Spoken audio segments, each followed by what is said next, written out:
निर्विशेष शून्यवादी पाश्चात्य देश तारिणी। हे कृष्ण करुणा सिंधु दीन बंधु जगत पते, गोपेश गोपिका कांत राधा कांत नमो अस्तुते। सप्त कांचन गौरांगी राधे वृंदावनेश्वरी, वृषभानुसुते देवी प्रणमामि हरिप्रिये। आराध्यौ भगवान् ब्रजेश तनय तद्धाम वृंदावनम्, रम्या कांचित उपासना ब्रजबधू वर्गेण या कल्पिता। श्रीमद्भागवतं प्रमाण अमलं, प्रेमा पुमार्थो महान्। श्री चैतन्य महाप्रभु मतमिदं तत्रादरौ न परः। वाञ्छा कल्पतरुभ्यश्च कृपा सिन्धुभ्य एव च, पतितानां पावनेभ्यो वैष्णवेभ्यो नमो नमः। जय श्री कृष्ण चैतन्य प्रभु नित्यानंद, श्री अद्वैत गदाधर श्रीवासादि गौर भक्त वृंद। हरे कृष्णा कृष्णा कृष्णा हरे हरे, हरे राम राम राम हरे हरे। मूकं करोति वाचालं पंगुलंघयते गिरिं यत्कृपातमहं वन्दे परमानंद माधवम्। श्री गुरुदीनतारिणम् भूतैर्महद्भिः इमां पुरो विभो निरमाय सीते, यदमुष पुरुष पुङ्क्ते गुणान् षोडश षोडशात्मकम्, सोऽलङ्कार शिष्ट भगवान् बचांसि मे। सोऽलङ्कार शिष्ट भगवान् बचांसि मे। गुरुवे गौरचन्द्राय राधिकाय तदालये कृष्णाय कृष्ण भक्ताय तद्भक्ताय नमो नमः। तद्भक्ताय नमो नमः। कृष्णाय वासुदेवाय हरे परमात्मने प्रणतक्लेशनाथाय गोविन्दाय नमो नमः। गोविन्दाय नमो। ओम अग्रं वीरं महाविष्णु ज्वलन्तं सर्वतोमुखं, नरसिंहभीषणभद्रं मृत्यु नमामि। मृत्यु नमामि।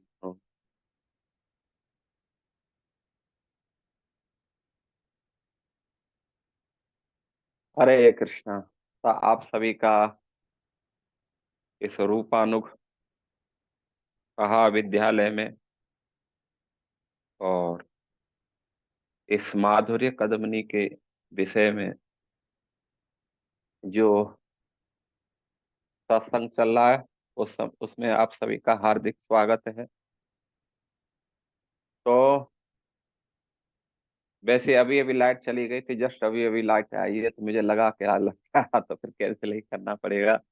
लेकिन भगवान की कृपा से, आप लोगों के उससे अंदर की चाह से, लालसा से लाइट आ गई। जस्ट इमीडिएटली एग्जैक्ट 7 बजे ही आई, 7:30 बजे आई।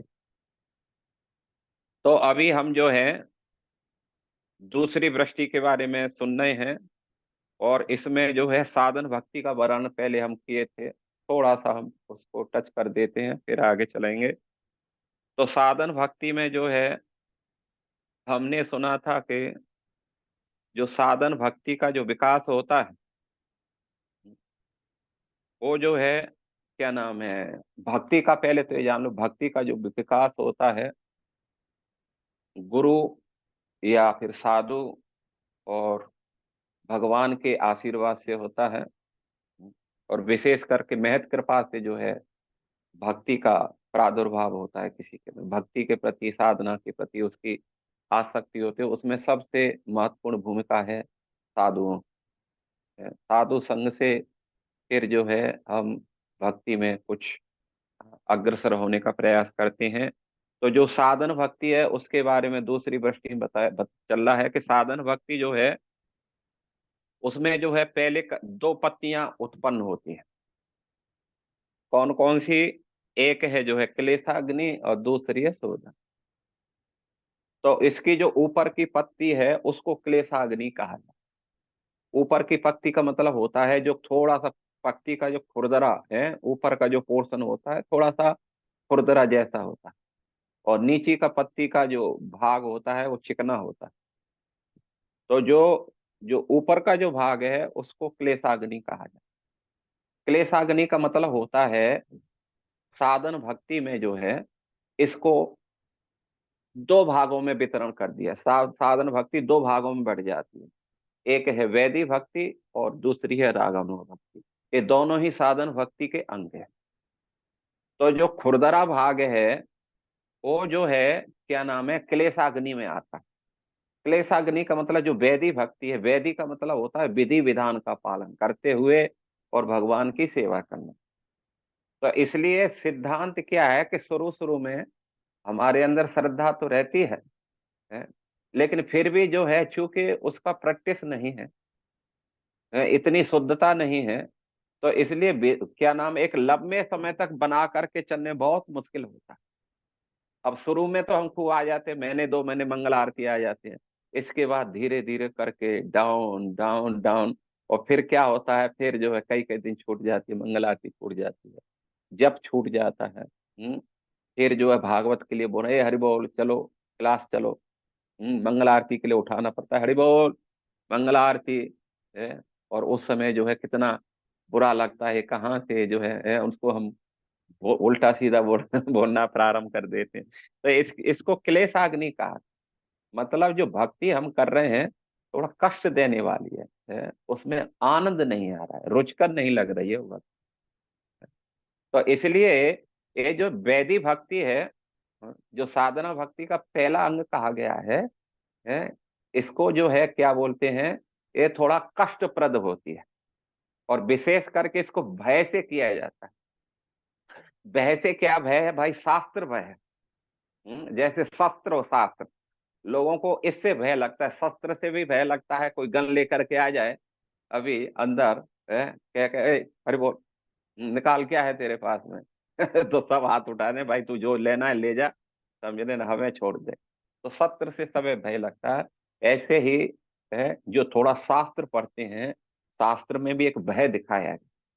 और भय क्या है कि यदि हम भजन नहीं करेंगे तो हमें जो है नरकों में सड़ना पड़ता है, गरीब परिवार में जन्म ले मिलता है, नाना प्रकार की आर्थिक और शारीरिक समस्याओं से जूझना पड़ता है, अनेक अनेक प्रकार के कष्ट उठाने पड़ते हैं। तो ये भय लग हो जाता है।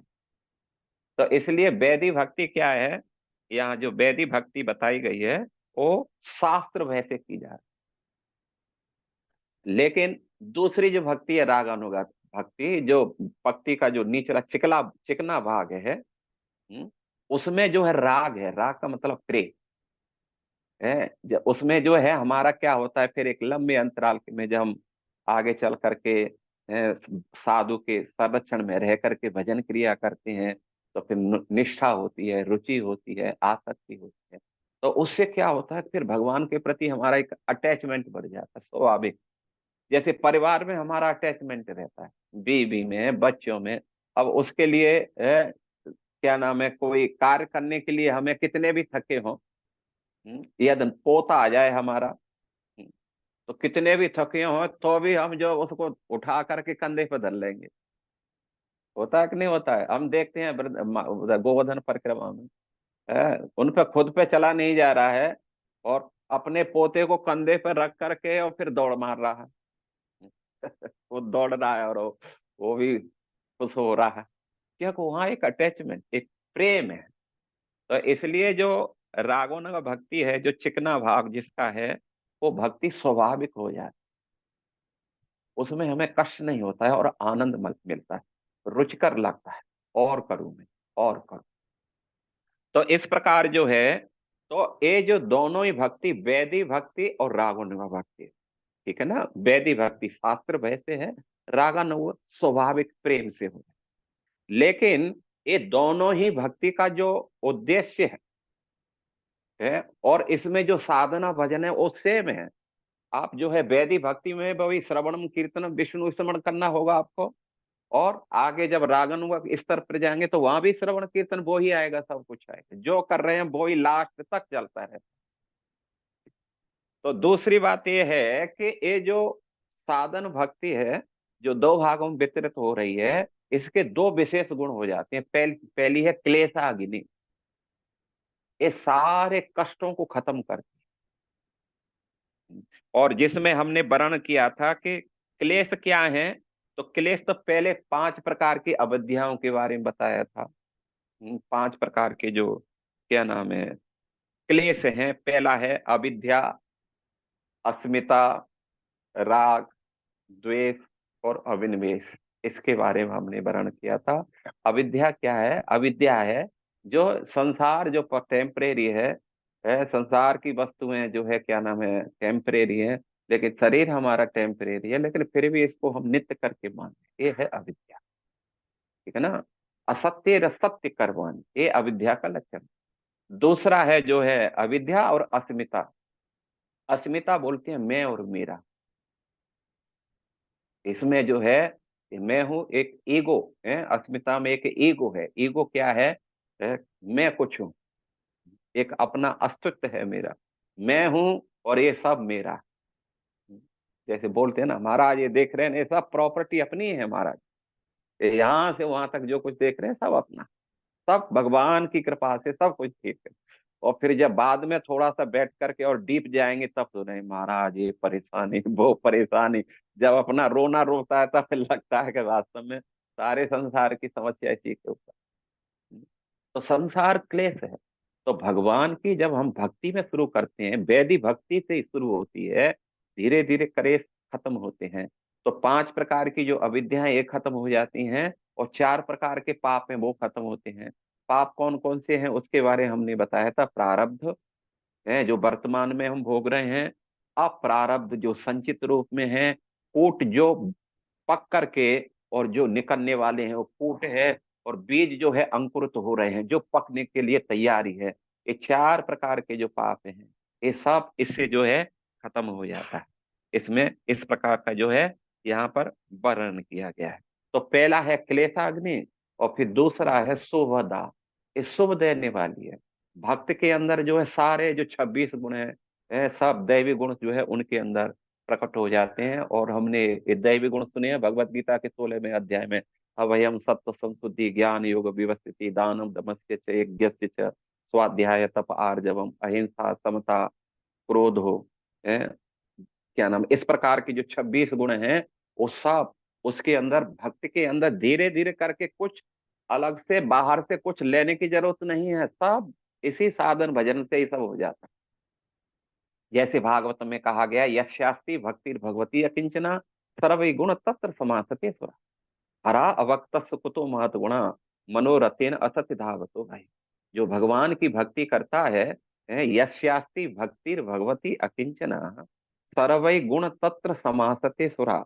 सुरा मतलब देवताओं के जो गुण हैं, धीरे धीरे करके, या दैवी जो गुण हैं वो धीरे धीरे करके उस भक्त के अंदर प्रवेश करते हैं। और भागवत में विश्वनाथ चक्रवर्ती ठाकुर बोलते हैं कि सारे देवता अपने अपने गुणों के लेकर के उस भक्त के शरीर में प्रवेश कर जाते। तो ये भक्ति का जो है गुण है। इस प्रकार जो है यहाँ पर जो है क्या बोलते हैं कि जो साधना भक्ति है और रागानुगा भक्ति है, ये दोनों ही जो है धीरे धीरे के साधना भक्ति जो साधना भक्ति वैदिक भक्ति और रागानुगा भक्ति, तो वैदिक भक्ति से ही हमारे क्लेश खत्म होना शुरू हो जाता है और शुभ गुणों का प्रवेश होना स्टार्ट हो जाता है। तो इस प्रकार जो है यहाँ पर उसका वर्णन किया गया था है। अब जो है अब आते हैं जो भक्ति का जो प्रथम सोपान है, जिसको पहली सीढ़ी कहा गया है भक्ति की, या आध्यात्म मार्ग में प्रवेश करने के लिए जो पहली स्टेप्स है उसके बारे में यहाँ वर्णन किया गया है, और वो है श्रद्धा। जैसे हमने सुना है कि भक्ति के 9 सोपान हैं। आदौ श्रद्धा, तथा साधु संग भजन क्रिया, अनर्थ निवृत्ति, सात निष्ठा, तथा रुचि है, आसक्ति, भाव और प्रेम है। तो इस प्रकार जो है क्या नाम है भक्ति के जो सोपान है, तो हम जो है उसको क्या नाम है पहले सोपान पर अब आते हैं। तो श्रद्धा, तो श्रद्धा का मतलब यहाँ पर दिए हैं, श्रद्धा के पहले सुनने से पहले इसमें जो है आचार्यगण बताने का अश्रद्धा क्या है। श्रद्धा का मतलब तो ये होता है किसी कार्य में करने के लिए हमें थोड़ी रुचि पैदा होता है। श्रद्धा शब्दे विश्वास कहे सुदृढ़ निश्चय।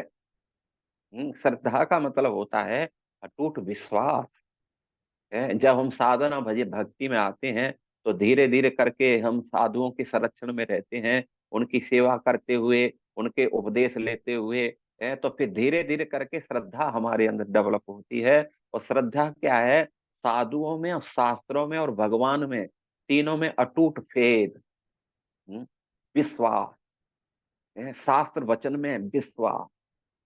तो श्रद्धा शब्दे विश्वास कहे सुदृढ़ निश्चय। विश्वास का मतलब दृढ़ता आ जाती है नहीं, वास्तव में शास्त्र जो बोल रहे हैं फैक्ट बात है, गुरु आचार्य जो कह रहे हैं बस इसी पे फोकस। तो इसको बोलते हैं मतलब श्रद्धा। लेकिन श्रद्धा जरूरी है, पहले जो है अश्रद्धा पूर्वक हम जो कार्य कर रहे हैं उससे क्या हानि हो गया। अश्रद्धा, जैसे चीनी को समझने के लिए, चीनी को समझने के लिए, चीनी का जो विपरीत है मीठा, मीठा को समझने के लिए खट्टे को समझना होता है। दिन को समझने के लिए रात्र, रात, दिन की वैल्यू रात्रि बता।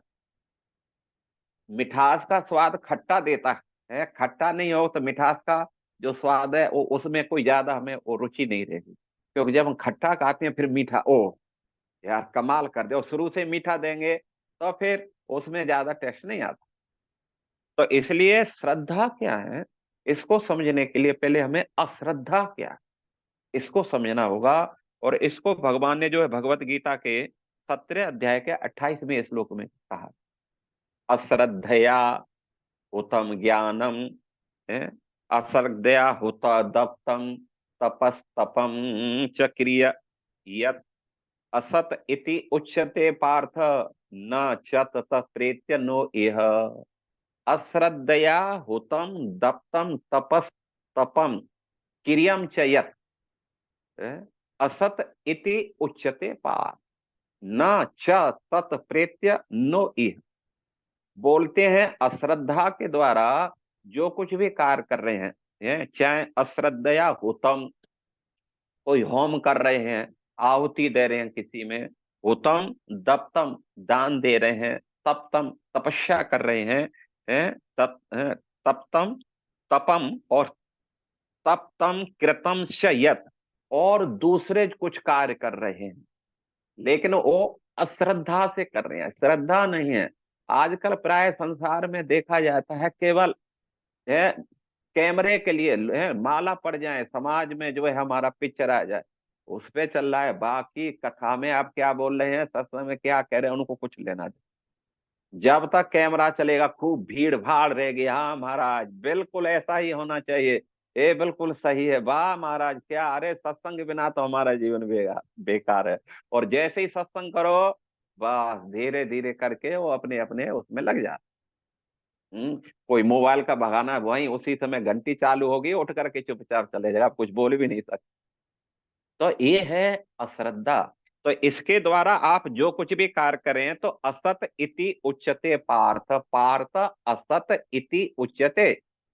ये जो कार्य है बिना अश्रद्धा के, अश्रद्धा से किया ये असत है। असत का मतलब होता है कोई फल नहीं है।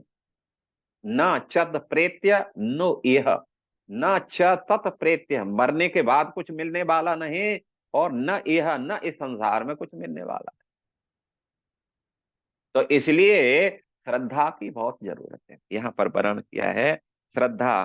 तो आचार्यों को कहना है कि जो श्रद्धा को जो है एक साधक के लिए एक माँ की तरह, जैसे माँ अपने बच्चे को पूर्ण रूप से सुरक्षा प्रदान करती है, हर जगह से आग से बचाती है, कहीं चाकू से खेलने न लग जाए उससे बचाती है, कहीं खेलते खेलते बाहर कहीं कहीं मतलब किसी खतरनाक स्थान पर न पहुंच जाए उससे बचाती है। ऐसे ही श्रद्धा है, श्रद्धा हमें बहुत कुछ उल्टे सीधे कार्यों से बचाता है।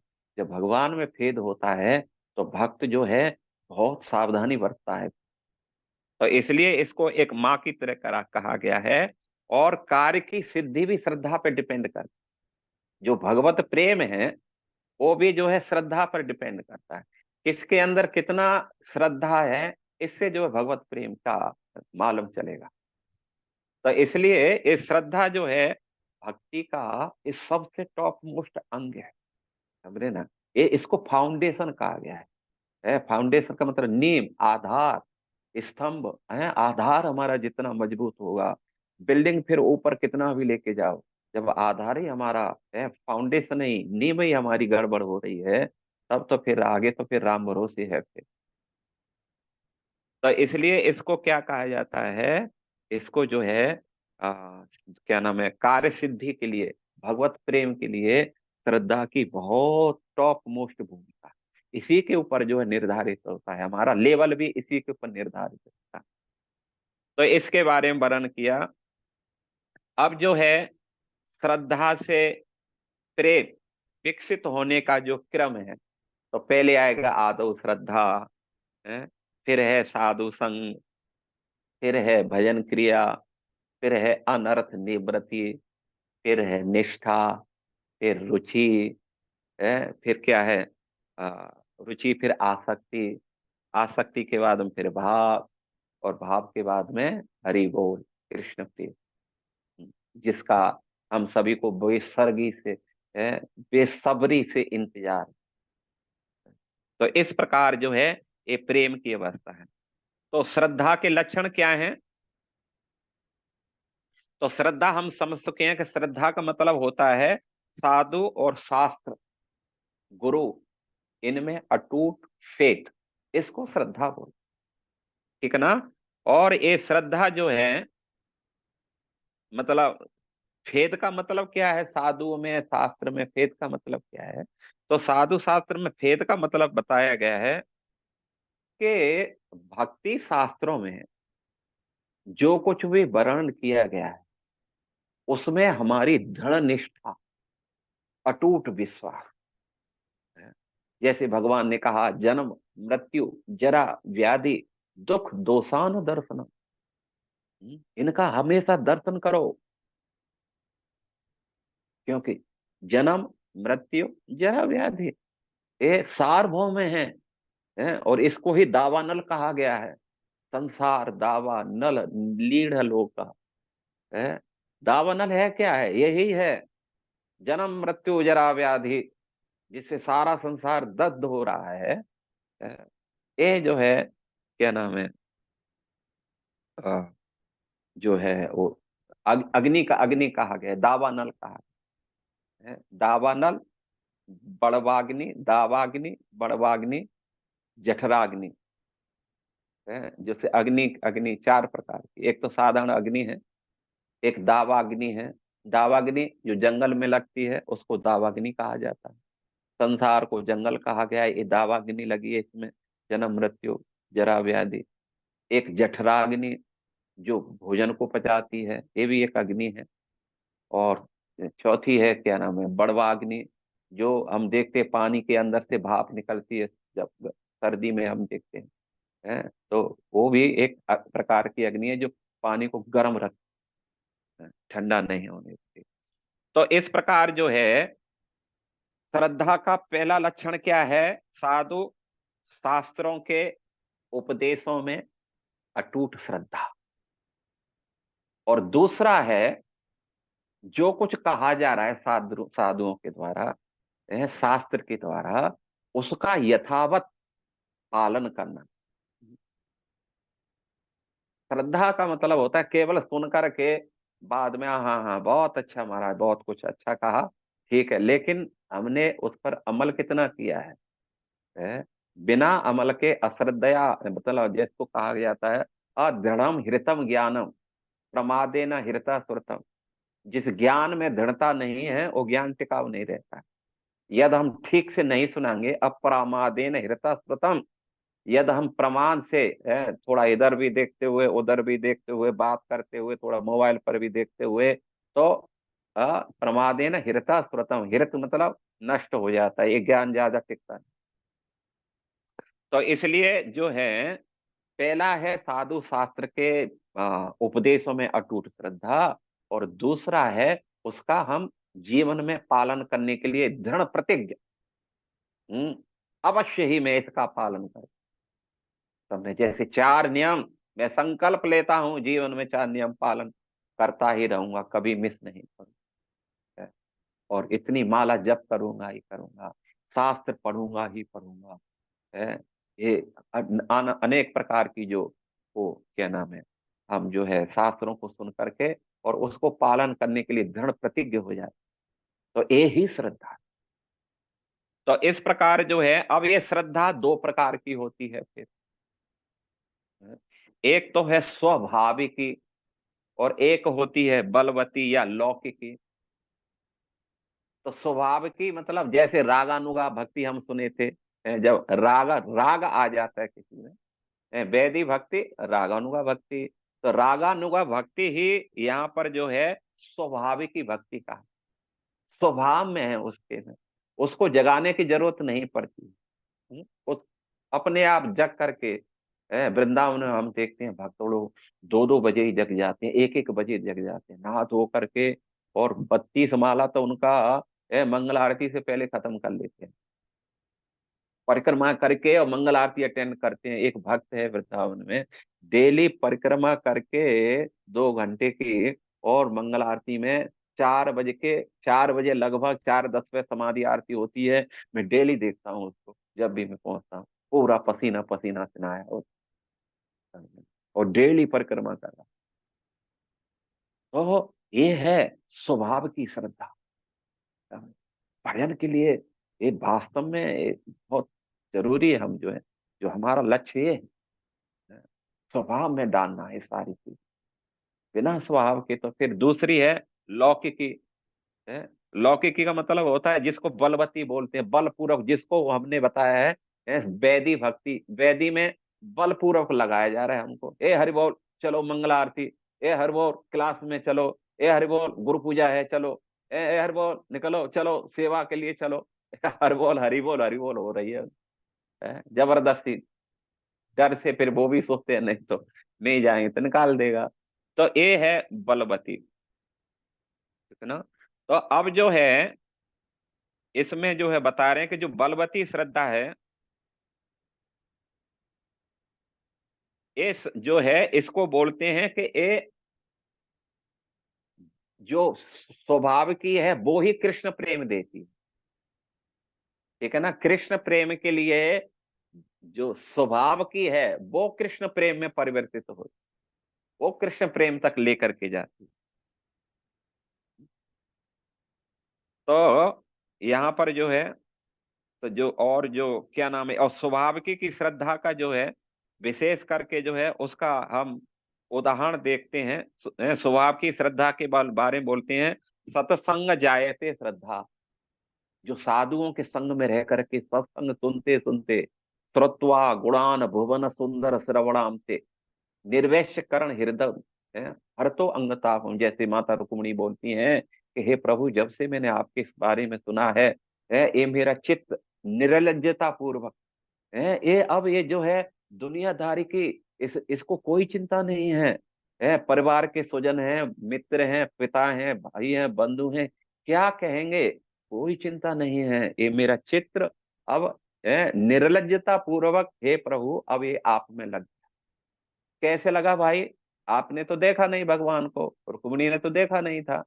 तो श्रुत मतलब सुन करके, सुत्वा गुणान भुवन सुंदर श्रवणाम ते, भुवन सुंदर, जब से मैंने आपके गुणों को सुना है साधुओं के मुख से, ये मेरा मन आप में दृढ़ हो गया है। इसको श्रद्धा बोलते हैं। तो ये स्वभाव की श्रद्धा साधु संगात जाए थे, साधुओं के संग से जा। और उसका उदाहरण देखते हैं, हमने एक रुक्मिणी का उदाहरण दिया, दूसरा नारद जी का उदाहरण। जो नारद जी दासी पुत्र थे, लेकिन साधुओं के मुख से सुनते सुनते दूसरा जन्म फिर ब्रह्मपुत्र के रूप में प्रकट हो गए, ब्रह्मा जी के पुत्र बन करके पैदा। और फिर इतने प्रसिद्ध हुए वो कि भगवान के धाम में बैकुंठ में ऐसे जाते जैसे अपने घर में जाते हैं। और भगवान भी प्रसन्न होकर के अपनी बीड़ा जो है नारद जी को दी, जिसमें नारद जी 24 आवर्स कीर्तन करते हुए सारे संसार में हरे कृष्ण महामंत्र का प्रचार प्रसार। तो ये है स्वभाव की श्रद्धा। और जो बलवती श्रद्धा है, जो सत्संग या महत कृपा से नहीं, तो भाई कैसे होती है? दूसरों को देख करके, अरे भजन कर रहा है, हमें भी भजन करना चाहिए। देखो ये लोग कितने सुखी हैं, अपने खा रहे हैं पी रहे हैं, हम लोग तो सारा दिन दुकान पे खटते रहते हैं, नौकरी में बॉस की हाय हाय दैया सुनते रहते हैं। ये सब देख करके ऐसे उनको जो है इस प्रकार की जो है ये श्रद्धा होती है। तो इसका विशेष योगदान नहीं है भजन में, समझे? ठीक है ना? इसका जो है, तो ये जो है, तो फिर क्या करेंगे भाई? तो अब ये भक्तगण जब साधुओं की संगति में रह करके उनकी सेवा करते हुए उनके मुखार बिंद से सुनते हैं, तो फिर ये स्वभाव की श्रद्धा में परिवर्तित हो जाए। और शुरू में तो प्राय ऐसे ही देखा जाता है, कोई कोई भक्तों को देख करके अच्छा लगता है, कोई कोई भगवान के विग्रह को कोई प्रसाद खाका करके बनाए, उनमें कौन सी भक्ति? हजारों लोगों को प्रसाद खा खा करके फुटबॉल लाइफ में या संडे फीस्ट का खा करके फिर धीरे धीरे करके वो आती है। अभी भी हम देखते हैं कि बहुत से ऐसे भक्त हैं, जैसे ही सत्संग खत्म हुआ चुपचाप आएंगे, पीछे आके फिर बैठ जाएंगे जब महाप्रसाद का समय आएगा। उनको कुछ लेना देना ही, तो ये लौकिकी, लौकिकी।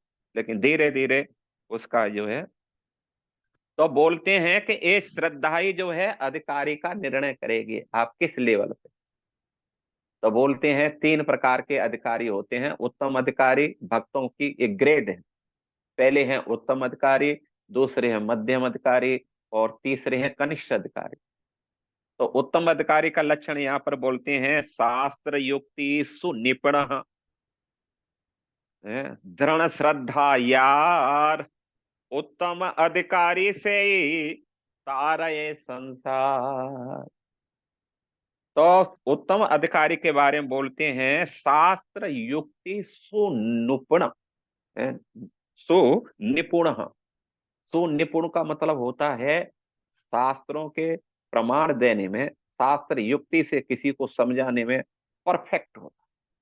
क्योंकि शास्त्रों को वो पढ़ा है, शास्त्रों को समझा है, वो जो पढ़ा है समझा है और विशेष करके साधुओं के मुख से सुना है, वो शास्त्र युक्ति देने में, शास्त्रों को समझने में निपुण होता है। तो ऐसे भक्त शास्त्र में जो है निपुण होते हैं। और बोलते हैं ये जो भक्त हैं जिनकी श्रद्धा अटूट है भगवान में, शास्त्रों में, है, ये ही सारे संसार का उद्धार कर सकते हैं। उत्तम अधिकारी से ही तारे संसार, है, इस संसार को जैसे प्रभुपाद जी ने, है, कुछ ही समय में सारे संसार को हिला करके चले गए। इसको बोलते हैं जो है उत्तम अधिकारी। दूसरे हैं मध्यम अधिकारी। मध्यम अधिकारी में क्या है कि शास्त्र युक्ति ना ही जाने, लेकिन दृढ़ श्रद्धावान। शास्त्र युक्ति नहीं जाने, शास्त्र युक्ति में इतना परफेक्ट नहीं है।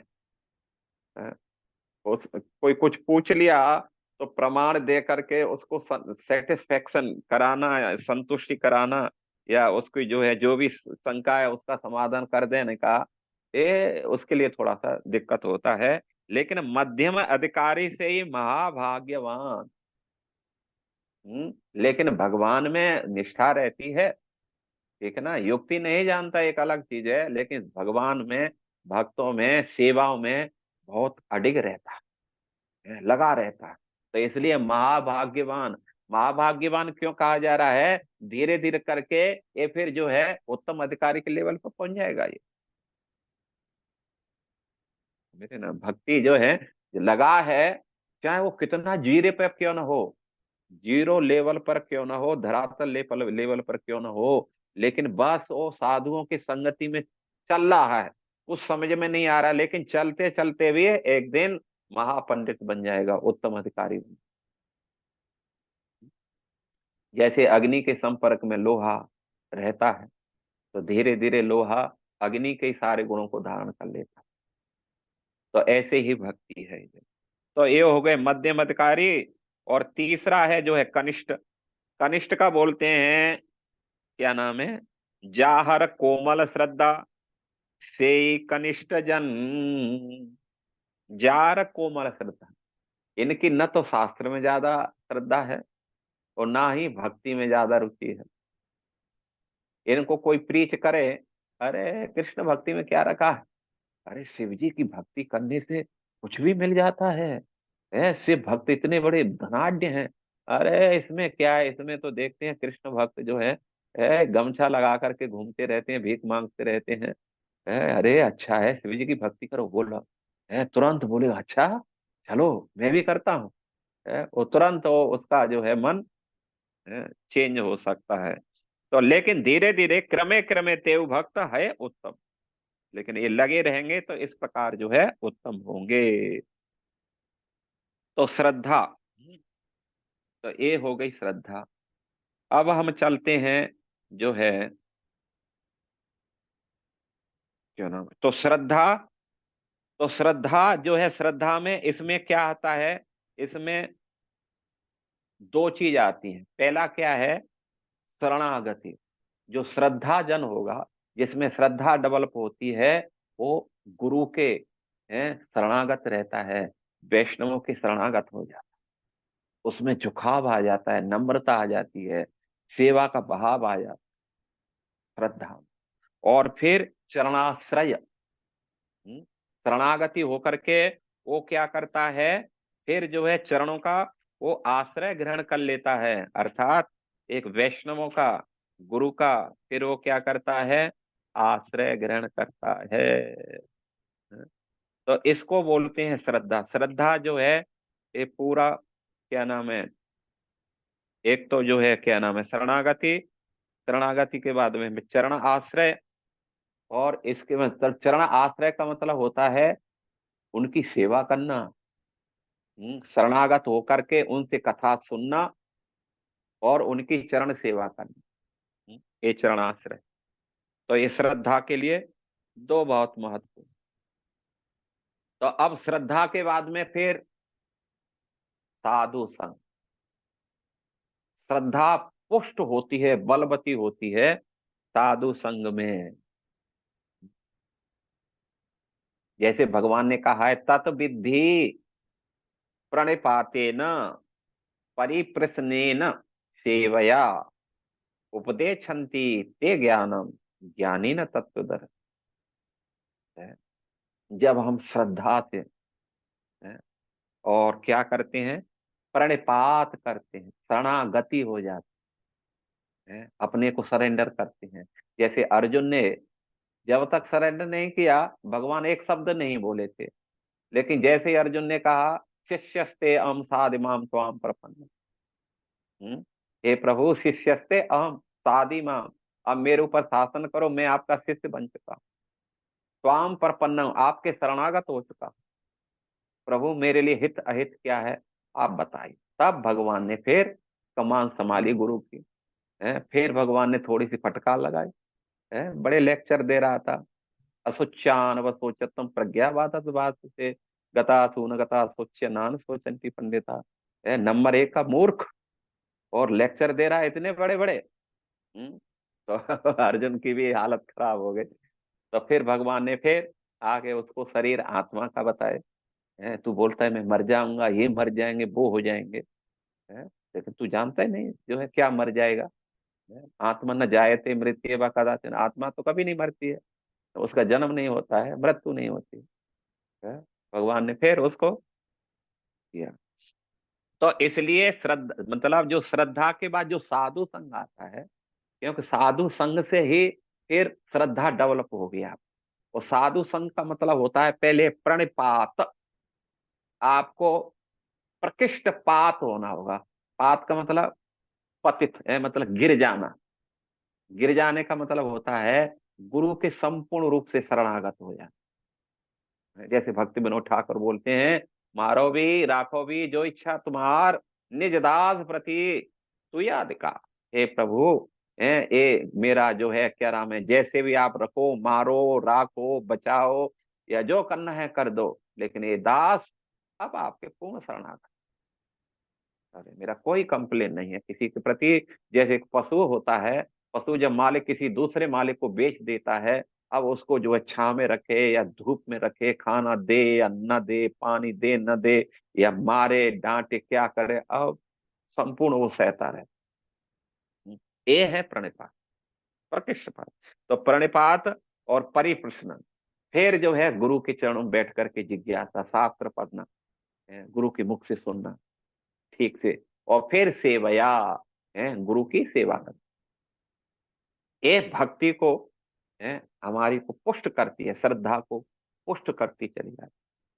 तो इसलिए यहाँ पर जो है साधु संघ का मतलब होता है कि मतलब गुरु के संग में, गुरु के संरक्षण में। अभी शुरू शुरू में हो सकता है कि हमारा दीक्षा गुरु ना हो, लेकिन शिक्षा गुरु, क्योंकि दीक्षा और शिक्षा गुरु दोनों ही सेम है। क्योंकि जब तक शिक्षा गुरु नहीं होगा तो आप दीक्षा गुरु और भगवान सबका परिचय तो शिक्षा ही गुरु कराता है। तो ठीक जैसे दीक्षा गुरु के प्रति हमारा समर्पण रहता है, शिक्षा गुरु के प्रति भी ऐसा ही समर्पण होना, कोई भी अंतर नहीं। तो यहाँ पर जो है ये है, क्या नाम है, साधु संघ। तो साधु संघ के मतलब उसमें तीन चीज आ गई। क्या हो गया? सबसे पहले शरणागति, दूसरा साधुओं के संरक्षण में, चरणों में बैठ करके सुनना, शास्त्र सुनना, और फिर उनकी सेवा करना, इसको बोलते हैं साधु। है ना? साधु संघ का मतलब नहीं है कि गुरु जी आए और आगे पीछे घूम रहे हैं, और जैसे गुरु आए बस बिल्कुल स्वतंत्र हो गए थे। गुरु जी ने कहा कि थोड़ा सेवा कर ले, ओ गुरु जी बड़ी प्रॉब्लम है, क्या करूं, वो तो नहीं कर सकता क्योंकि मेरी बहुत जवाबदारी है, पारिवारिक जवाब। अरे तुम इतना आगे पीछे घूम रहे, थोड़ा सा भी बस कहा और बस एक ही झटके में धराशायी हो गए। तो ये श्रद्धा कैसी श्रद्धा? तो ये है, इस श्रद्धा का मतलब होता है जो कहा, ठीक है ना। बस जैसे प्रभुपाद जी को कहा, अबे तुम पढ़े लिखे हो, भगवत गीता का अंग्रेजी में ट्रांसलेट करके इसको जो है वेस्टर्न कंट्री में इसका प्रचार प्रसार। वो जो शब्द थे, एक ही बार के पहले ही शब्द उनके हृदय में बिल्कुल ऐसे अंकित हो गए, जैसे पत्थर पर जो है कुछ खुरद करके लिख दिया जाता, एक ही बार। और लास्ट तक उसी पर चिंतन मनन करते रहे, और अंत में गुरु के वाक्यों को पूरा करने के लिए अमेरिका गए, और कुछ ही सालों में पूरा तहलका मचा दिया, जिसके लिए उनके बड़े बड़े शिष्य जा जा करके फेल हो करके आ गए, सालों सालों खर्च वर्च करके आ गए, लेकिन कुछ परिणाम नहीं दिए। लेकिन प्रभुपा जी ने एक ही साल में संसार को हिला के रख दिया। तो ये है, जब श्रद्धा होती है, गुरु में श्रद्धा होती है, तो फिर गुरु का आशीर्वाद हमें प्राप्त होता है। तो गुरु के लक्षण क्या हैं? तो गुरु के लक्षण हैं कि शास्त्रों में परिपक्व होता है, गीता, भागवत, चैतन्य चरितमृत, और वो उसको जो है युक्तियों के द्वारा आपको प्रमाण दे दे करके समझा सकता है। तो शास्त्रों में परिपक्व होता है, और शिष्य के जो भी शंका है, शास्त्र युक्तियों के द्वारा जो है वो क्लियर करता है, युक्ति दे करके, प्रमाण दे करके जो है क्लियर करता है। और जो है साथ साथ में जो है जो जो जो गुरु होते हैं, क्योंकि गुरु जो है क्या नाम, भगवान के पूर्ण शरणापन्न होते हैं, और साक्षात्कारी होते हैं, अनुभवी होते हैं, रियलाइजेशन होता है उनको भगवान का। तो जो साक्षात्कारी होते हैं, जिनको भगवान का रियलाइजेशन होता है, तो उस शक्ति को फिर शिष्य के हृदय में भी वो दे प्रकट करा सकते हैं। जिसके हृदय में भक्ति है वो दूसरों को भक्ति देता है, समझे ना। भक्ति को जहां चाहे वो जिसको दे सकता है। जैसे प्रभुपाद जी ने मलेच्छों को भक्ति दे दी थी, उनको भक्त बना, है कि नहीं। क्या नाम, किरात हूड़ फुलंद फुलक साबिर सुम्भा यमुना कसाद है, ये सब विदेशों की ये सब प्रजातियां हैं, जिनको जो है शूद्र से भी निकृष्ट माना गया है, जिनमें बिल्कुल भक्ति बिल्कुल एकदम ठोस है, थी ही नहीं भक्ति का, कंक्रीट है, जमीन थी, लेकिन उसको भी उर्वरक बना दिया, और उसको भक्ति का जो है उन्होंने बीजारोपण कर दिया, ऐसे हृदय में। तो ये गुरु होता है। ये साक्षात्कारी होता है तो अपने शिष्य के बिल्कुल ऊसर भूमि को भी उपजाऊ भूमि बना देता है उसके हृदय। तो इसलिए भक्ति का संचार कर सकता है, और जो काम क्रोध लोभ आदि के कभी भी वशीभूत नहीं होता। तो ये गुरु के लक्षणों का वर्णन किया गया है। तो ऐसे गुरु से हमें फिर क्या करना चाहिए? ऐसे गुरु का चयन करके उनसे शिक्षा और दीक्षा, दीक्षा है, फिर शिक्षा।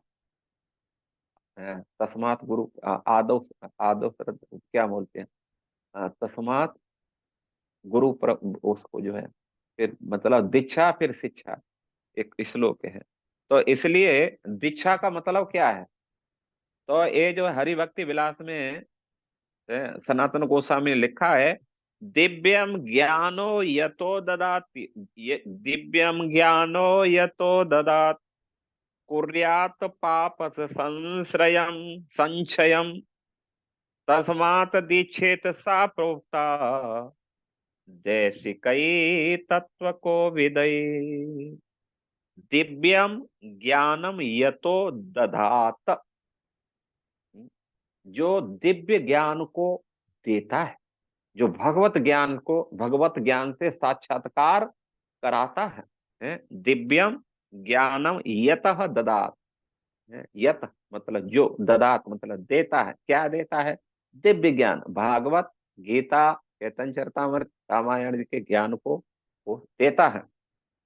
और कुर्यात पापस संचयम, और जो पाप का सक्षम मतलब क्या करता है?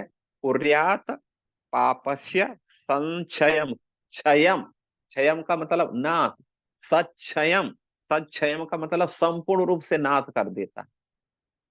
और उसमें चैतन्य चरितामृत में कृष्णदास कविराज बोले कि भगवान चैतन्य महाप्रभु ने कहा है कि दीक्षा काले भक्त करे आत्मसमर्पण, से काले कृष्ण तारे करे आत्मसम, से ही देह करे तारे चिदानंदमय, और अप्राकृत देह तारा चरण भजय।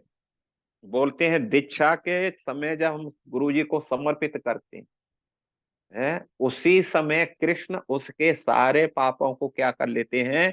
खत्म कर देते हैं दीक्षा के समय। इसलिए गुरु जरूरी है। जो सोचता है कि गुरु की क्या जरूरत है, भगवत नाम जप करेंगे, गुरु की बहुत जरूरत है। क्योंकि गुरु के द्वारा ही नाम की पोटेंसी बढ़ती है। हालांकि नाम पोटेंस पावरफुल है, लेकिन गुरु से जो है, एक तो जो है उसको नाम मिलता है, आध्यात्म नाम मिलता है। दूसरा जो है उसके पापों का शमन होता है।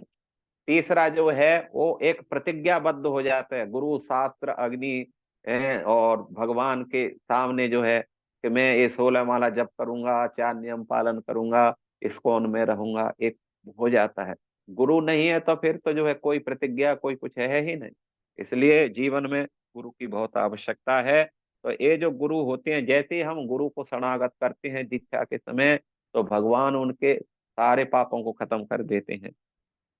तस्मात दीक्षित सा प्रो है, अर्थात जो ज्ञान दे और दीक्षा के समय हमारे सारे पापों को क्षम मतलब समन कर दे, इसी को बोलते हैं तस्मात दीक्षित सा प्रोक्ता। ये दीक्षा कहलाती है। और दैसिकई, दैसिकई तत्व को विदः, तो तत्व को विदः दैसिकई, ऐसे बड़े बड़े जो है विद्वानों ने इस प्रकार कहा है। चैतन्य महाप्रभु कह रहे हैं कि बड़े बड़े विद्वानों ने इस प्रकार कहा है कि जो दीक्षा गुरु होता है, एक तो शिष्य को जो है दिव्य ज्ञान दे करके उसकी सारी संशयों को खत्म करता है, साथ साथ में दीक्षा दे करके पहले उसको पाप मुक्त कर देता है। और चैतन्य चरितामृत में यही कहा जा रहा है कि जो है से ही देह करे तारे चिन्मय, चिन्मय, चिन्मय का मतलब पापलेस, मतलब भौतिक नहीं। ये भक्त की देह फिर कैसे हो जाती है? आध्यात्मिक हो जाती है। और फिर ये ही देह भगवान की सेवा के लिए परफेक्ट देह कही जाती है। ये जड़ शरीर भगवान की सेवा के लिए परफेक्ट। तो इस प्रकार जो है ये प्रामाणिक गुरु से जो है फिर साधु संग में क्या होना है? पहला है शरणागति, फिर जो है उसको जो है क्या नाम है, आप जो है फिर उनसे दीक्षा शिक्षा ग्रहण करो। और फिर आगे बोलते हैं कि गुरु सेवा है। इसके बाद में क्या करना है? गुरु सेवा। गुरु सेवा का मतलब होता है विश्रम भेड़ गुरु सेवा। ये जीव गोस्वामी पाद लिख रहे हैं कि उस सेवक को विश्रम भेड़, विश्वास के साथ। क्या विश्वास? जैसे हमें भगवान पर विश्वास होता है, ये हमें मुसीबत से बचा ले, ये प्रभु, ये हमारी समस्याओं को आप समाधान कर देंगे। विश्वास तो रखते हैं ना, थोड़ा बहुत तो हम रखते हैं। हम्म? ऐसे गुरु में फेट फेद होना कि गुरु की मैं शरण में आया हूं, अब धीरे धीरे करके मेरी सारी समस्या शंकाएं समाधान हो जाएंगी, और गुरु के आशीर्वाद से एक दिन मैं भगवत प्रेम को प्राप्त कर लूंगा और भगवान के धाम में चला जाऊंगा। ये विश्वास, विश्रम भेड़, विश्वास के साथ, निष्ठा के साथ। और 100% ये बात सत्य है। जो अनर्थ, आगे हम सुनेंगे अनर्थों के बारे में, जो अनर्थ न नाम से खत्म हो रहे न आपके उससे खत्म हो रहे, बड़े बड़े अनर्थ गुरु के चरणों में गुरु की सेवा करने से, उनके ऊपर विश्वास करने से खत्म हो जाते। जो पाप अनर्थ जो है, जो पाप अपराध में परिवर्तित हो गए हैं और जो किसी प्रकार खत्म नहीं हो रहे हैं, वो पाप गुरु के आशीर्वाद से खत्म हो जाते। लास्ट में यदि गुरु के शरणागत हो गए, गुरु यदि प्रसन्न हो गया, उसने आशीर्वाद दे दिया, उसी समय सब अपराध, हरि बोल, समझे ना, जो कैसे भी खत्म नहीं हुए, वो केवल गुरु के आशीर्वाद से खत्म हुए। इसलिए विश्रम भेड़ का मतलब होता है आत्मसमर्पण, सेवा। जैसे जो पतिव्रता स्त्रियां होती हैं, वो पति के पूर्ण समर्पित रहती हैं। कभी कभी हम देखते हैं कि वो जो हैं सुतवान हित्येति पतिव्रता। जीव गोस्वामी पाद बोलते हैं कि सुतान हित्येति, कभी कभी पतिव्रता स्त्री अपने पुत्रों की भी परवाह नहीं करती। किसके लिए? पति सेवा के। जब पति सेवा का प्रश्न होता है, तो फिर वो पुत्र की, यहाँ तक भगवान की सेवा के लिए भैया जप नहीं हुआ है, समझे ना, जो पतिव्रता स्त्रियां होती हैं, उसका यहाँ प्रमाण दे रहे हैं कि वो जो है अपने पुत्र आदि की भी अपेक्षा नहीं कर, ठीक ना। और दूसरा, ठीक ऐसे उससे तुलना करते हुए यहाँ पर जो है गुरु सेवा का मतलब होता है कि जो शिष्य होता है, शिष्य भी जो है क्या है कि निर्जन स्थान की अपेक्षा, अर्थात गुरु सेवा के लिए श्रवण कीर्तन आदि की भी उपेक्षा कर देता है। ये बहुत विशेष बात है, समझे ना। ये जो है साधु संघ का मतलब गुरु सेवा, और गुरु सेवा का मतलब होता है जैसे पतिव्रता स्त्री है, कभी कभी अपने पुत्र का भी चिंता नहीं करती है, उसके जो है कोई काम विशेष है, उसको मना कर देती कि नहीं मैं नहीं कर सकती, लेकिन पति की सेवा में अडिग रहती है। ऐसे ही पुत्र भी कभी कभी श्रवण कीर्तन की भी उपेक्षा कर देता। ये लिख रहे हैं जीव गोस्वामी पाद लिख रहे हैं। और जो है किसी जो है उसके लिए कोई मतलब जैसे कथा या कीर्तन के लिए एक अच्छा जगह चाहिए जहाँ ठीक से श्रवण कीर्तन हो, वो की उसकी भी चिंता नहीं कर। जहाँ भी हैं गुरु हैं, बस उनकी सेवा का अवसर मिला, कैसी भी मुसीबत क्यों न हो, जहाँ सत्संग कीर्तन भी सुलभ नहीं हो सकता है कि माला भी पूरी नहीं हो रही हो, लेकिन गुरु सेवा में अडिग है, तो उससे पूरा कोई अपराध उसका नहीं होगा। भक्ति नियमों का उल्लंघन नहीं हो रहा, ये बात यहाँ पर बता रहे हैं, ठीक है ना। तो इस प्रकार जो है कहा जाता है कि ना, श्री गुरु चरणे रति यही से उत्तम गति, ये प्रसादे सर्वात, ये प्रसादे सर्वात, सारी आशाओं को छोड़कर है एक गुरु के चरण में, श्री गुरु चरणे रति। श्री, श्री का मतलब जो गुरु ऐश्वर्यवान है, सारी संपदाओं को दे सकते, तो जितनी गुरु के चरण में रति होगी, यही से उत्तम गति, यही हमारी उत्तम गति का क्या नाम है, वो है मार्ग है। श्री गुरु ही हमारी उत्तम गति का मार्ग स्थापित करे। तो इस प्रकार जो है इसको बोलते हैं साधु सेवा।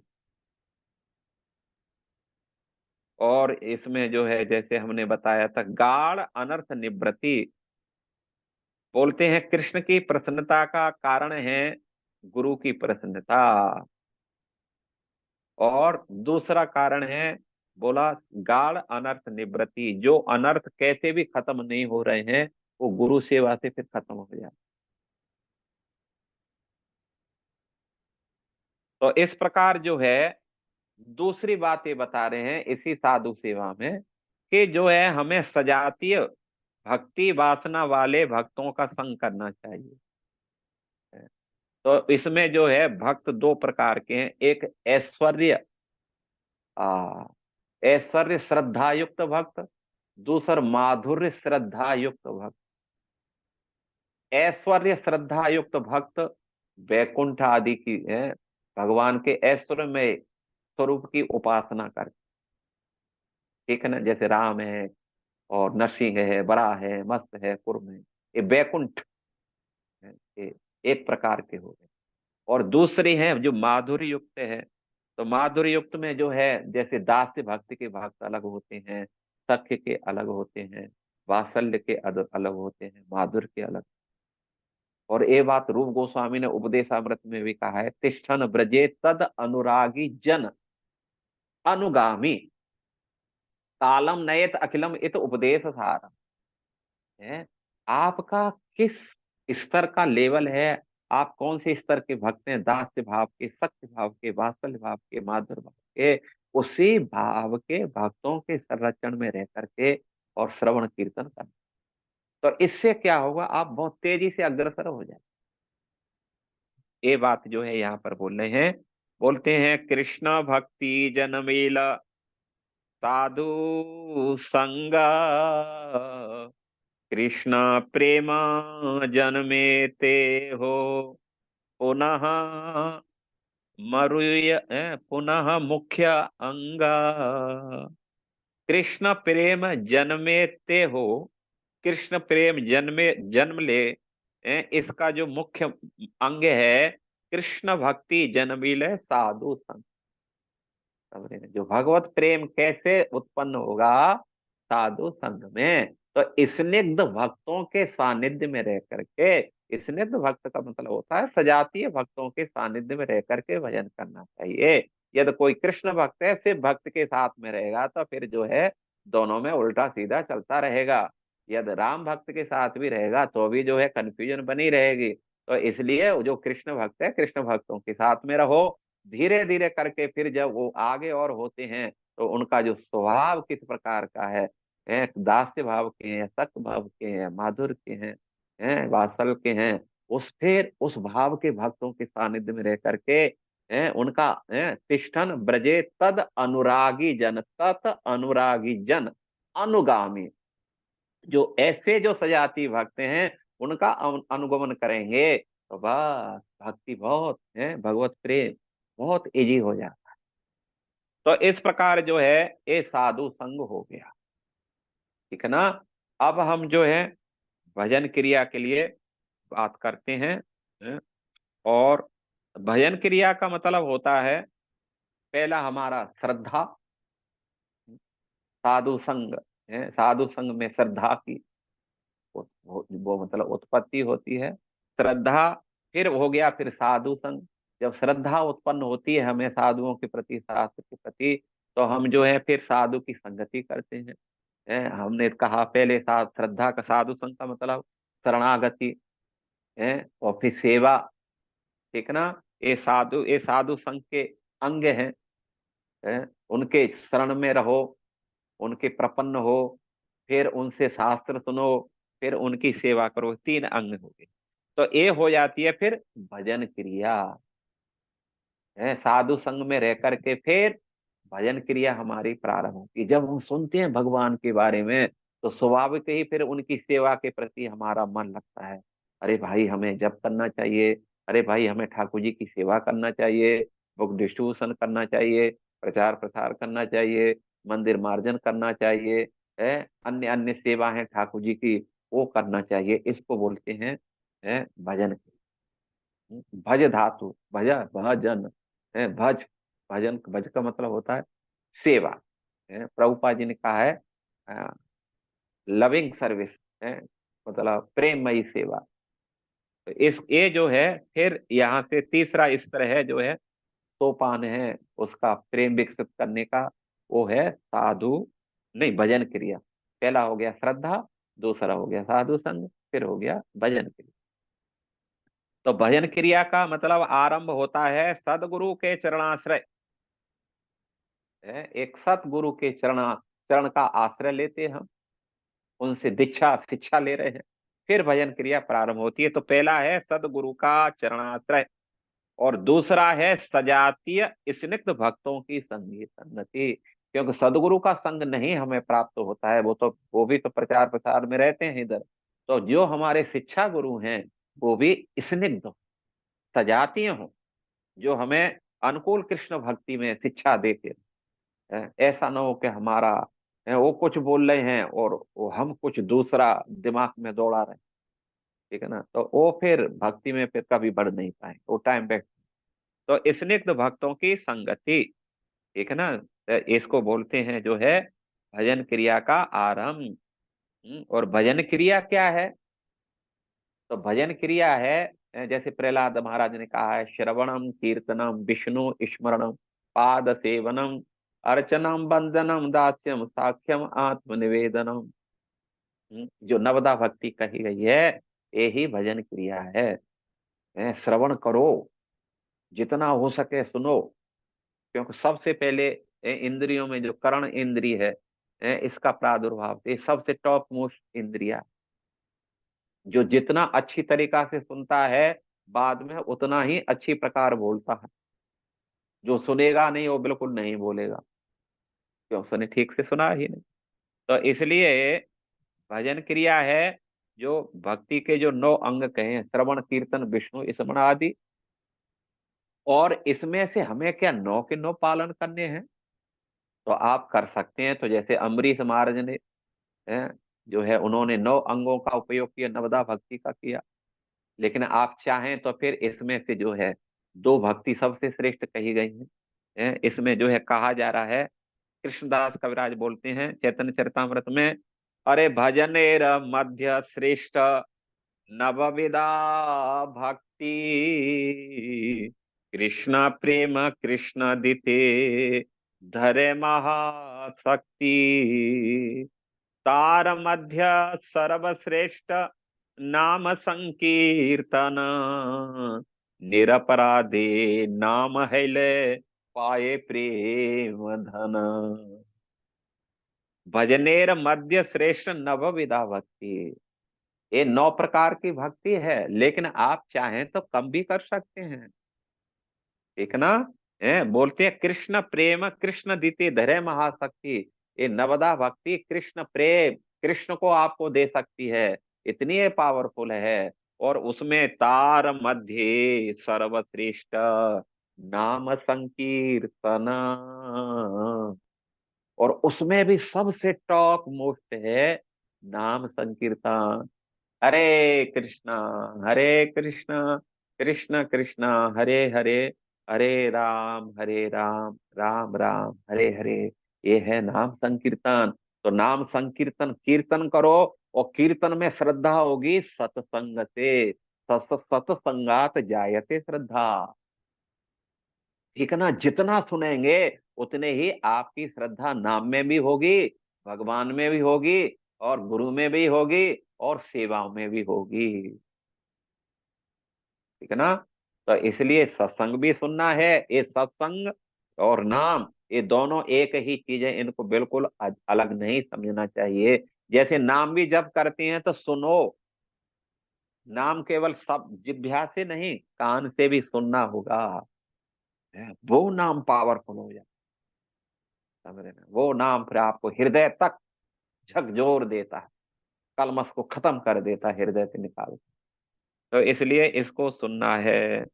अब ये जो है भजन क्रिया फिर 2 प्रकार की है। ये हाथ उठ रहे हैं, अच्छा, तो कोई बाद में। भजन क्रिया 8:30 9 बजे तक है ना। तो फिर भजन क्रिया दो प्रकार की है, एक तो है निष्ठिता, एक अनिष्ठिता।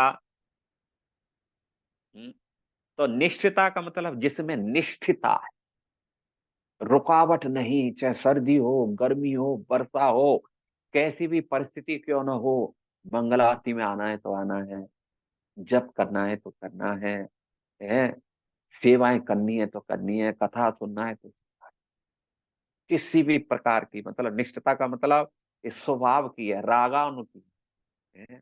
इसमें हम बिल्कुल भी शिथिलता नहीं होती है, इसमें कभी गैप नहीं आता है हमारी भजन में कि चलो भाई, आज कर लिया, कल तो किए थे तेरे कितना 32 माला किए थे, आज नहीं करेंगे तो उसी में से ठीक है, थोड़ा कम हो जाए तो क्या फर्क पड़ेगा, ऑलरेडी तो हो ही तो गया है? वो नहीं। इसको नेक्स्ट की नेष्टता, और दूसरी है अनिष्टता। निष्ठता, अनिष्टता।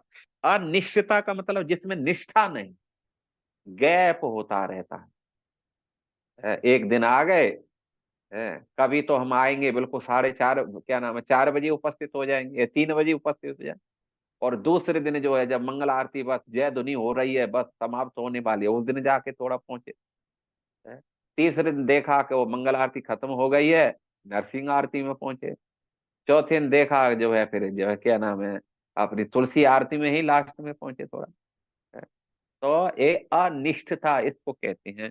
तो ये जो भक्ति है अनिष्ठता, ये भी 6 प्रकार की कही है, ठीक है ना। ये 6 प्रकार की है। कौन कौन सी है तो आप थोड़ा सा समझने का प्रयास करेंगे, धीरे धीरे हम बता रहे हैं। 6 प्रकार की, ये पहली है उत्साहमयी। उत्साह है, जैसे रूप गोस्वामी ने बोला है उत्साह, निषाद, धैर्य, तत्त कर्म प्रवर्तना, संग त्याग सतो वृत्ति, सडर्भी भक्ति प्रसिद्ध्यति। ये जो 6 प्रकार की जो भक्ति के जो अंगे हैं, ये आपको बहुत आगे बढ़ा देंगे। और उसमें सबसे पहले है उत्साह। उत्साह होना चाहिए, श्रवण के लिए उत्साह होना चाहिए, कथा कीर्तन में उत्साह होना चाहिए। बहुत से देखते हैं कि बिल्कुल मरे गिरे से आकर के जो है बैठ जाएंगे, तो उनको देख करके आपका उत्साह हरि बोल होता रहता है। तो भक्ति में उत्साह हो, उठो, हम्म, जीव जागो, जीव जागो, गोरा चांद। हे जीव, कब तक तू सोता रहेगा भाई, एक दिन तो तेरे को सोना ही होगा, कोई उठाने वाला नहीं होगा। कम से कम अभी तुझे उठा रहे हैं तो उठ। तो ये है, उत्साह होना चाहिए उसके अंदर। तो इसको बोलते हैं उत्साह। और प्रारंभ में हम देखते हैं भक्ति में खूब उत्साह रहता है। हम्म, पूरा कभी कभी 2 बजे 3 बजे जग जाएंगे और माला जप करेंगे और दंडवत प्रणाम करेंगे। जो भी भक्त देखता है उसको फिर दंडवत मारते रहेंगे। खूब उत्साह होता है, जैसे स्कूल जाते हैं, तो पहले शुरू शुरू में खूब उत्साह रहता है। तो इसको जो है, और वो सोचता है कि मैं एक अच्छा भक्त हूँ, एक प्रशंसनीय भक्त हूँ। लोग मानते हैं कि हाँ भाई मैं कुछ कर रहा हूँ। लोगों की दिमाग में, दिल में मेरे प्रति सम्मान है। तो इसको बोलते हैं उत्साहमयी भक्ति। अब दूसरा है घन तरला। है। घन का मतलब होता है गाढ़ता। क्या है? घन का मतलब होता है गाढ़, और तरला का मतलब होता है आ, जिसको बोलते हैं लिक्विड, मतलब तरल। अर्थात इसका मतलब कह रहे हैं कि ये जो फिर क्या होता है, धीरे धीरे करके जो उत्साहमयी भक्ति है वो फिर दूसरे उसमें बदलती है, वो है घन तरला। घन तरला का मतलब होता है, कभी कभी तो हमारे अंदर खूब उत्साह रहता है, 32 माला फेर देते हैं, और कभी कभी जो है 16 माला करने में भी हालत हो जाती है। कभी कभी हम देखते हैं कि जो है जब शुरू शुरू में मंदिर आते हैं, मंदिर में भक्त बनते हैं, बड़ा उत्साह रहता है। प्रभु जी मैं क्या करूं, प्रभु जी ये करता हूँ, प्रभु जी मैं बैठ के जप करूंगा। और जब भी पूरा एक पालती मार करके पूरा कमर को हमारी तो भी कई बार झुक जाती है, एक पूरा करके जब करेगा हरे कृष्णा, और देखता रहेगा सब मेरे को देख रहे हैं कि नहीं देख रहे हैं, तो बड़ा उत्साह रहता है। तो इसको उत्साहमय कहा गया है। इसको घन मतलब इसमें भक्ति में आपका जोश है, लेकिन कभी कभी फिर थोड़ा सा जो है किसी ने कुछ बोल दिया, है, कहीं जो है सेवा में थोड़ा सा कुछ हो गया किसी भक्त के साथ में, तो सब उत्साह फिर कहाँ धरा रह जाता फिर भाग जाते हैं। कभी कभी हम शास्त्र बड़े उत्साह से पढ़ते हैं, नाम उपसाह से करते हैं, और जैसे ही फिर धीरे धीरे करके एक दो माला हुआ, फिर उत्साह में फिर क्या होता है, धीरे धीरे करके निद्रा आने लग जाती है, फिर उत्साह गायब हो जाता है। या कभी कभी हम अ, संकल्प लेते हैं कि मैं 64 माला जप करूंगा, और जप करने के लिए बैठते हैं, और 16 माला में ही हमारी जो है पसीना छूट जाता है, हालत खराब हो जाती है। फिर आराम से खाट देखते हैं, कहाँ खाट है, बिस्तर फिर सो जाते हैं। ए तरला मतलब इसको बोलते हैं घन तरला है ना। कभी भक्ति में खूब उत्साह हो जाता है, कभी बिल्कुल एकदम मरे जैसे हो जाते हैं, तो फिर कुछ मन ही नहीं लगता है। फिर न मंगल आया, न मंगल आरती में मन लगता है, न जप में मन लगता है, न सेवा में। तो ये हो गई घन तरला। तीसरा है व्यूढ़ विकल्पा। अब ये जो है व्यूढ़ विकल्पमा में जो गृहस्थ भक्त हैं स्पेशली, उनके मन में इस प्रकार का चलता रहता है, संकल्प विकल्प है। व्यूढ़ विकल्प का मतलब होता है कि जो संकल्प है वो, उसमें बुद्धि ठीक से निर्णय नहीं ले पा रही है उनकी। जैसे कभी कभी वो सोचते हैं कि अब घर गृहस्थी में कुछ नहीं रखा, ये मेरी बीवी बच्चे है, ये सब समस्या हैं। जैसे प्रहलाद महाराज ने कहा, गृह अंधकूपम बनम गतो ये धरी मात्र, ये घर गृहस्थी अंधे कुएं के समान है, अब मुझे बिल्कुल छोड़ देना होगा और वृंदावन में जाकर के भजन करूं। कभी कभी एकदम उत्साह है उसमें आ जाता है, और फिर सोचता है फिर सोचता है, अरे भाई वृंदावन में अच्छा होगा कि मैं पहले घर में रह करके भजन करूं, क्योंकि वृंदावन गया, वहां कोई जगह नहीं मिली, कहाँ रहूंगा, कैसा करूंगा, क्या व्यवस्था कि यहाँ तो कम से कम सब कुछ है। और हमने तो सुना है शास्त्र में गृहस्थ भी खूब अच्छी तरीका से भजन करते हैं, तो चलो पहले मैं घर में रह करके भजन करूं। फिर बोलता है यार, क्या करूं, ऐसा करूं कि मैं भी भक्त भजन करूं, और पत्नी बच्चों को भी मैं भक्त बनाऊं, फिर हम सब साथ साथ में भजन करेंगे, फिर बाद में हम छोड़ देंगे। फिर कभी कभी इस प्रकार का संकल्प आता है, सभी को भक्त बनाओ, सभी भक्त करें। हैं? फिर सोचते हैं कि यार ये इनके साथ में रह करके मालूम नहीं ठीक से भजन होगा कि नहीं होगा, अच्छा रहेगा मैं वृंदावन चला जाऊं, यहाँ चला जाऊं। फिर सोचता है कि नहीं यार, मैं चला तो जाऊंगा, लेकिन मम्मी पापा भी हैं इधर, ये वृद्ध हैं, इनकी सेवा कौन करेगा, क्या नहीं करेगा। शास्त्रों में तो ऐसा कहा जाता है कि गृहस्थ भक्त भी घर गृहस्थी में रह करके भगवान को प्राप्त कर सकते हैं। फिर सोचते हैं कि है बहुत से तो भक्त ऐसे हैं जिन्होंने अपना घर गृहस्थी का पूरा दायित्व निभा करके और बाद में फिर वो संन्यास ले लेते हैं। तो क्यों ना मैं ऐसा करूंगा, अभी रहूंगा कुछ समय तक, अपने सारे दायित्व को निभाऊंगा, माता पिता की सेवा भी करूंगा, बच्चे पुत्र हैं सबको जो है क्या नाम है, शादी विवाह पढ़ाई लिखाई करके बाद में मैं भक्त बन जाऊंगा। तो इस भक्ति को बोलते हैं व्यूढ़ विकल्पा, जो आपके संकल्प विकल्प हैं, ये मतलब स्थिर नहीं हो पा रहे, क्या करना है जिंदगी, और ये हम सबका ही यही वो है, देखते हैं। तो ये ब्यूटीफुल। तीसरा है विषय संग, सॉरी चौथा है विषय संगरा। विषय संगरा, विषय संगरा का मतलब होता है एक तरफ भगवान कृष्ण हैं, एक तरफ माया है। हम जो है क्या नाम है, हम शास्त्र पढ़े हैं, सुनते हैं, कथा सुनते हैं, और हम इस बात को जानते हैं भाई भजन करना चाहिए, यही मनुष्य जीवन की श्रेष्ठता है। फिर आगे न जाने भजन होगा कि नहीं होगा, अभी अवसर मिल रहा है, ये जीवन में हमें अच्छी तरह भजन करना चाहिए, इससे दूसरा जीवन भी श्रेष्ठ होगा, है, और हमें यदि नहीं भी उद्धार होता है तो कम से कम अवसर प्राप्त होगा। और फिर उसको फिर क्या होता है, फिर अच्छी तरह से वो जब मतलब साधन भजन भी करता है, और इस बात को जानता है कि मन, इस संसार के विषय, भोग हैं, सब बाधक हैं भक्ति के अंदर। घर गृहस्थी बाधक है भक्ति के अंदर, ये संसारी विषय भोग सब बाधक है भक्ति के अंदर, इसलिए इनका परित्याग करना चाहिए। सब कुछ जानते हैं, लेकिन फिर भी जान करके खाई जानिया सुनिया विष खाए नो। लेकिन जब विषों की प्रबलता जब होती है, जब विष जो है उसको ठोकर मारते हैं, तो फिर सरेंडर कर देता है। चलो पहले भाई थोड़ा विषय भोग लेते हैं, घर गृहस्थी में चले जाते हैं, बाद में भजन कर लेंगे, नो प्रॉब्लम है। जो ब्रह्मचारी होते हैं, शुरू शुरू में आ जाते हैं मंदिर में, फिर देखते हैं कुछ साल बाद में फिर वो प्रश्न पूछते हैं, प्रभु जी वैसे तो ब्रह्मचारी लाइफ बहुत अच्छी है, लेकिन प्रभु जी हमने सुना है कि घर गृहस्थी में भी तो बहुत अच्छा भजन करते हैं, और हमारे आचार्य तो प्राय गृहस्थ थे। तो समझ लेना चाहिए अब इसके मन में कुछ दूसरा चल रहा।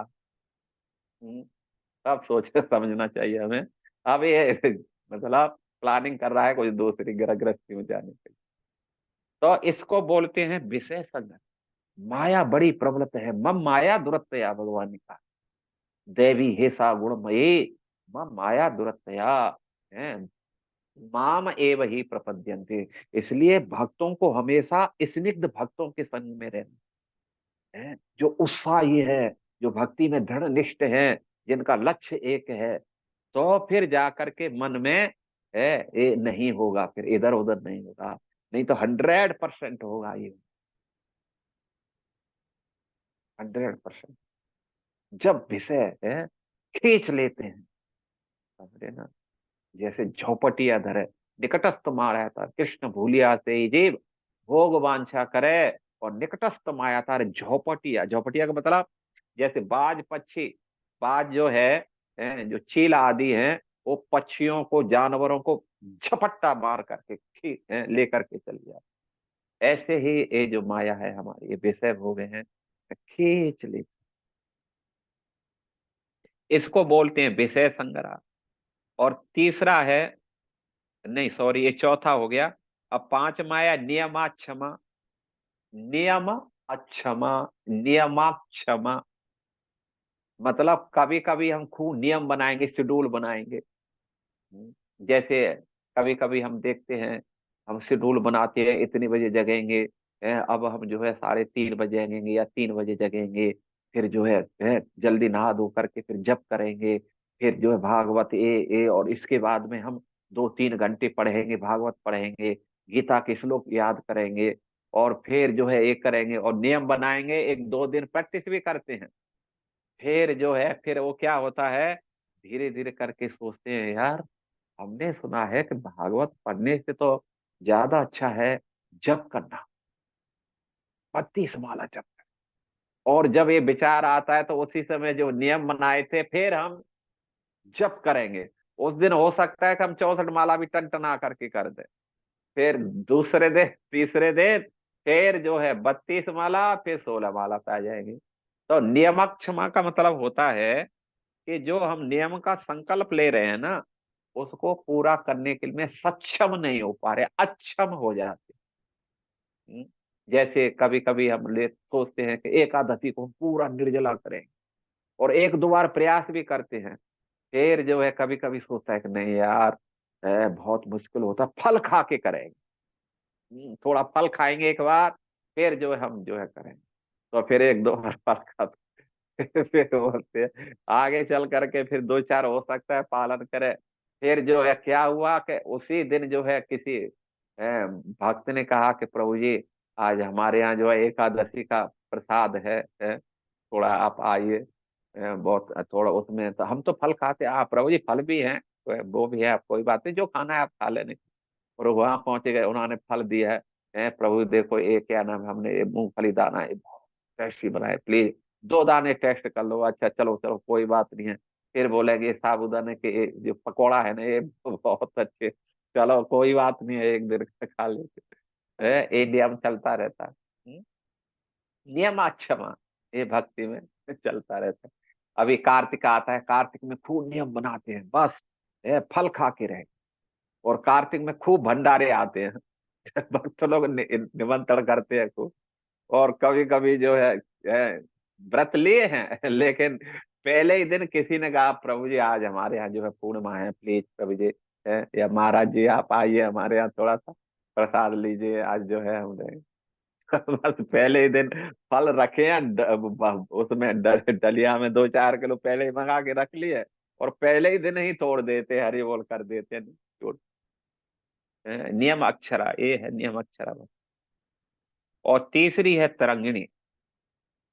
तीसरी मतलब लास्ट, छठवीं, तीसरी नहीं छठवीं है। इसको पहली हो गई आपकी जो है क्या नाम है वो उत्साहमयी, दूसरी है घनतरला, तीसरी है व्यूढ़ विकल्प का व्यूढ़ विकल्पा, और चौथी है विषय संग्रह, पांचवी है नियमाक्षमा, और छठवीं है तरंग रंगिणी।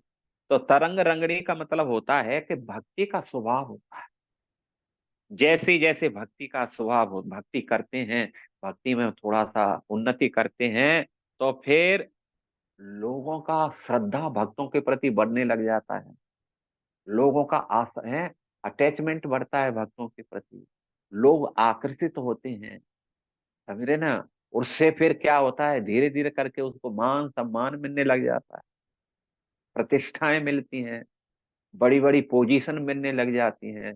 अब हम देखते हैं कि जैसे हम ट्रेवलिंग करते हैं, तो फिर कभी कभी हम देखते हैं कि भक्त लोग अ, मतलब परात और लोटा भर के जल लेकर के आ जाते हैं। हम पूछते भाई क्या करना है, बोला महाराज पैर धोने हैं। अरे भाई नहीं, हमारे पैर धोने की जरूरत नहीं है, हम इतने उन्नत नहीं। नहीं नहीं महाराज, आप पहली बार आए हैं, पैर तो धोना ही होगा आपके, समझे ना। तो ये सब भक्ति में तरंगे हैं, और ये बाधक हैं, है ना। ये बाधक हैं, हमें मान सम्मान प्रतिष्ठा पद पोजीशन, यहाँ तक भुक्ति मुक्ति सिद्धि, ये सब आएंगी हैं। लेकिन हमें बहुत सावधान रहना है, इनमें बह नहीं जाना है, समझे ना। ये तरंगे आएंगी, भक्ति का ये प्रभाव है, स्वभाव है। जैसे जैसे भक्ति में करते हैं, तो हमने बोला ना क्लेशाग्नि सुविधा है, कुछ शुभ शुभ अच्छे अच्छे मान सम्मान प्रतिष्ठा पोजीशन ये सब आना ही लग जाता। तो इस प्रकार जो है, ये जो है क्या नाम है, हमने बताई थी कि जो हमारी अनिश्चिता भक्ति है, ये 6 प्रकार के इसमें इस प्रकार के जो है अनर्थ हैं जो भक्ति में अप डाउन करते रहते हैं। तो इनमें हमें सावधानी रखने की जरूरत है। फिर आगे की चर्चा कल जो है अनर्थ निवृत्ति होगा, बहुत अच्छा टॉपिक है। और हालांकि मेरा कोई उसमें अभी तक मैं तो तैयारी नहीं किया हूँ, लेकिन मैं थोड़ा एक बार देखा था, बहुत कुछ है। तो इसलिए कल अनर्थ निवृत्ति के ऊपर चर्चा करें।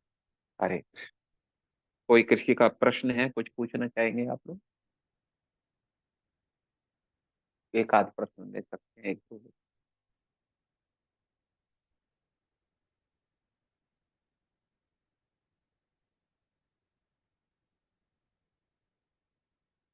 हरे कृष्णा, आओ। तो आज हम नागौर में हैं, नागौर आए हैं। कल मेड़ता जो मीराबाई का बर्थ प्लेस था, वहां हम थे कल मेड़ता में। मेड़ता, और बहुत सुंदर स्थान है मेड़ता, मीराबाई का चतुर्भुज भगवान। आज नागौर में है, एक दो तीन दिन कहेंगे, देखते हैं। कोई प्रश्न है तो पूछो। अरे बोल, कहाँ है वो प्रभु?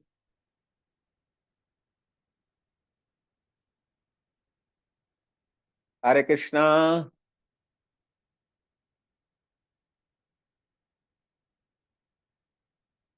तो क्या करेंगे भाई?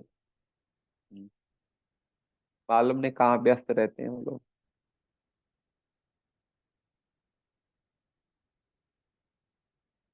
हरी हरी।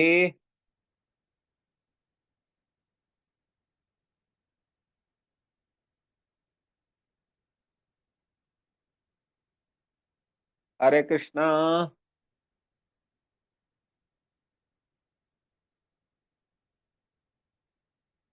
तो उनका तो कुछ मालूम नहीं चल रहा है। हम्म, कोई तो दिखाई नहीं दे रहा। कई जगह व्यस्त रहते हैं भक्तगण।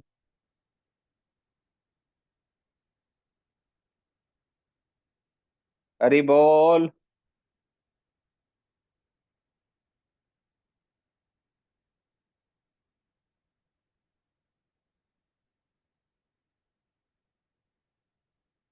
तो फिर हम कल देखेंगे कुछ और क्या हो। पहले जो है क्वेश्चन आंसर लेंगे, फिर आगे बढ़ेंगे, क्यों तो वो तो कहाँ है क्या है कुछ मालूम ही नहीं चल रहा है। ठीक।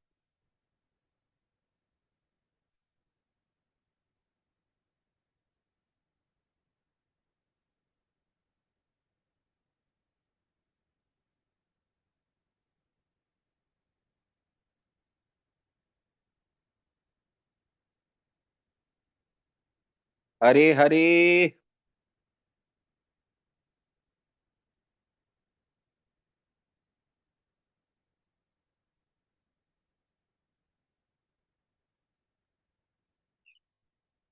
खोलो खोलो। हरे कृष्णा। ठीक है। जस्ट देखता हूँ। वो आते हैं तो फिर ठीक। बस।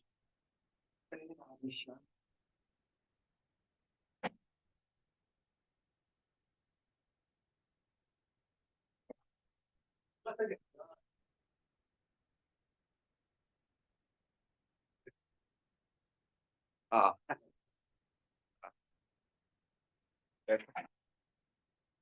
आप क्या उधर ही रह गए क्या? घर पे ना? ठीक है। हरी हरी। तो वो तो आ नहीं रहे हैं प्रभु जी, जो कोई भी तो दिखाई नहीं दे रहा है। तो फिर समाप्त करेंगे। हम्म। हाँ, इस कब तक इंतजार करेंगे? ठीक है। हरे कृष्णा। जय श्री प्रभुपाद की जय। माधुर्य कदमनी की जय। श्रील विश्वनाथ चक्रवर्ती ठाकुर की जय। श्रील प्रभुपाद की जय। गौर प्रेम जय। हरि हरि बोल। हरे कृष्ण।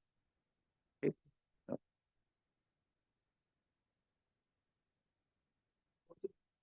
है। ओपन है सबके लिए। हाँ हाँ, सबके लिए ओपन है।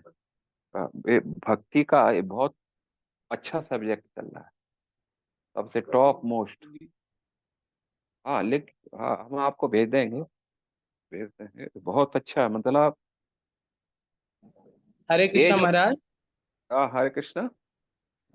तो आप लेट हो गए। Yes Maharaj, we are actually some technical issue की वजह से आप ही होस्ट हो गए थे, हम अच्छा कोऑर्डिनेट नहीं कर सकते थे। तो अभी हम अच्छा। नेक्स्ट कल ले ले, सुबह क्वेश्चन आंसर ले लेंगे महाराज। हाँ हाँ। या अभी सुबह हम लें, मतलब? आप करें? मतलब कल जब हम स्टार्ट करेंगे हाँ, तो। थैंक आप पूछो पहले, अपने भक्तों को पूछो, हमारे तो कोई बात नहीं, हम तो इधर ही फ्री है।